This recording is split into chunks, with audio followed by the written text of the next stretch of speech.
Neeraj, on to you. And, I'm going to kind of get a little deeper into what Karan teed off, which is this whole work from home phenomena, right? Some parts obviously work very well. The fact that, typically most meetings start on time.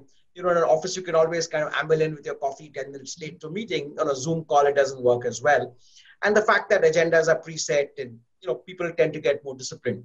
So a lot of that is a good part. I think the other part that, companies and teams are coming to terms with is that work from home on a permanent basis, on a long-term basis, is not necessarily as easy. At senior levels of management with large homes, dedicated offices, working Wi-Fi's, life's hunky-dory. But you talk about smaller, as you go down the value chain, as you go down the organization, not everyone has the privacy and the exclusivity. So that's certainly one concern. The second part, clearly, on the whole work from home thought is the fact that a lot of our work from home happens seamlessly because, hey, we know all our office colleagues, right? Now it's just taking that relationship through a video screen. What happens when you don't know people, when you're really working remotely on a long-term basis? So just to get a sense, how did you at Beam Suntory, with your local team in India and with the global teams, how has been the whole working from home part? And to what extent is it impacting the way you run your business? Thanks, Lloyd. I think that's it's a condition we've now been living for over 60 days. And you're right. In the first instance, work from home, I think, works really well when there is a trust and a familiarity established between team members. And you're really carrying forward your relationships into that conversation that continues to be then focused on the delivery of that outcome of that meeting. What we realized right in the beginning, in the first week, I think the first biggest question or concern was getting the infrastructure right in the teams, and then both parents working, children at home. That became suddenly an area where it was such a practical situation to deal with. You have perhaps one or two laptops or a computer at home, both mom and dad if they're working. The child now needs a third one to attend her school, and therefore, how do you get that third screen out there? So I think there's been a lot of consideration given to say people can say no to a meeting.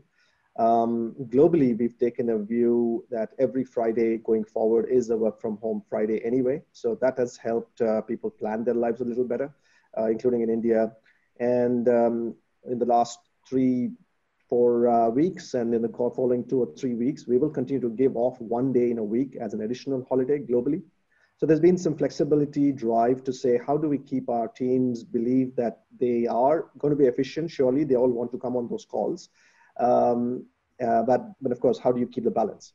The second thing, of course, is we are at the end a social lifestyle category. And, there used to be the traditional forms of channel, which is the retail or the off-trade, as we call it, and the on-trade or the on-premise. And now we're discovering the need for a home premise, which is going to be the third channel. And home premise used to be, up and running in whichever way when parties would happen. But today, while you do not want consumption to go above and, you want to enjoy your tipple responsibly, how do we get that in with our employees, first of all? So, there are some calls where we've just said extremely voluntary, but we would encourage you to come with a glass in hand. It could be a water or a coffee. It could be at 6:30 in the evening, on the evening, if you want to just talk non-shop and get that. So there are some group conversations which we've gone into where it's just about enjoying an hour with colleagues or friends and not necessarily about work. So there is a bunch of these things which has happened.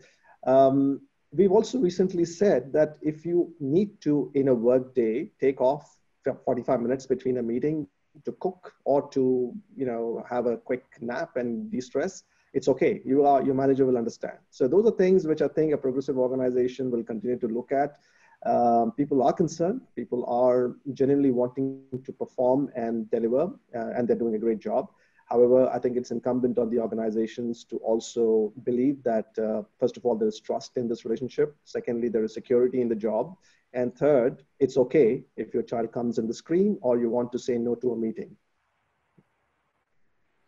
Great perspective, Neeraj. I think very progressive. I mean, great to hear of the decision that, all Fridays going forward at Beam Suntory are going to be work from home Fridays. I think quite remarkable and, radical, if I may say, but I think still hugely progressive.